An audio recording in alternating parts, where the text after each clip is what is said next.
Professor Kixmer clicked his mandibles in amusement as the human student stepped into his advanced xenobiology lecture hall.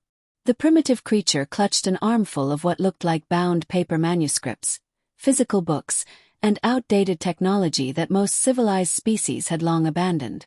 "Ms. Rivera," he announced to a class of 200 students representing 47 different species, "perhaps you could explain why you insist on carrying these relics instead of using a proper neural interface or holographic display?" Lisa Rivera paused in the aisle, trance-like, arms laden with thick volumes. Around her, students with quantum memory implants, crystalline data matrices, and bioneural storage systems snickered at the backward human and her archaic books. "These work during power failures," she replied simply, making her way to an empty seat. The Zentoran student Caxvel's laughter rang like shattered glass. "Power failures? What kind of primitive infrastructure does your species even have?" Moments later, the lights went out. Emergency power failed 3 seconds later. Life support systems switched to backup batteries, but all educational technology instantly died. 200 alien students sat in darkness, their sophisticated learning tools as useless as stone tablets. Neural interfaces went silent. Holographic displays vanished. Crystalline matrices dimmed. In the pitch black, a small light flickered. Lisa had produced a simple chemical torch from her bag and opened one of her books. Chapter 47. She began reading aloud, her voice clear across the silent hall. Adaptive respiratory systems in low-oxygen environments. During the crisis aboard Station Kepler 442, when life support systems failed entirely, the key to survival was understanding how different species process oxygen under extreme stress. Professor Kixmer's compound eyes adjusted to the dim glow, watching in fascination as the human continued. Her data was precise, detailed, and directly applicable to the emergency unfolding before them. While the other students sat helpless, dependent on failed systems, Lisa continued her instruction uninterrupted. "The Arcturon gill system," Lisa went on, "requires 30% more oxygen during stress events, while Zentoron breathing crystals can extract oxygen from trace atmospheric compounds." Several students leaned closer.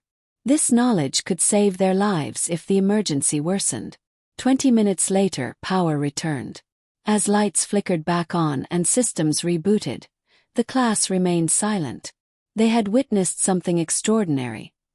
Learning without any technological infrastructure. "Ms. Rivera," Professor Kixmer said slowly, his academic arrogance deflated. "Your books, they contain the full xenobiology curriculum?" Lisa nodded, patting the stack. "These 5 volumes include everything from first-year basics to postdoctoral research, plus historical context, practical applications, and case studies spanning 3 centuries. A vegan student raised a tentacle nervously. "But how do you search through so much information quickly? How do you cross-reference without computational assistance?" Lisa smiled. "We memorize it. Cross-reference in our heads. Build understanding instead of merely accessing data." She tapped her temple.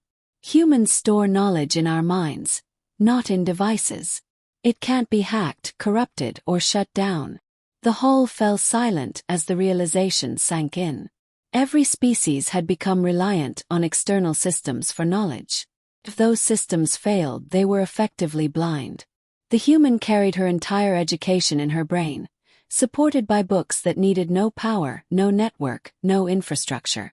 Professor Kixmer looked at his crystalline data matrix anew, seeing not advanced technology but a critical vulnerability.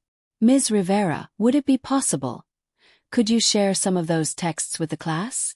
Lisa reached into her bag and produced several more books. "I brought extras," she said. "Human habit. We like to share knowledge." As she distributed the physical volumes, students from across the galaxy handled them with newfound respect. These weren't primitive tools. They were invaluable. Knowledge that could never be deleted, corrupted, or taken away. In a universe dominated by sophisticated technology, the human had introduced the most advanced storage system of all. A mind that could learn, remember, and teach others even when everything else failed.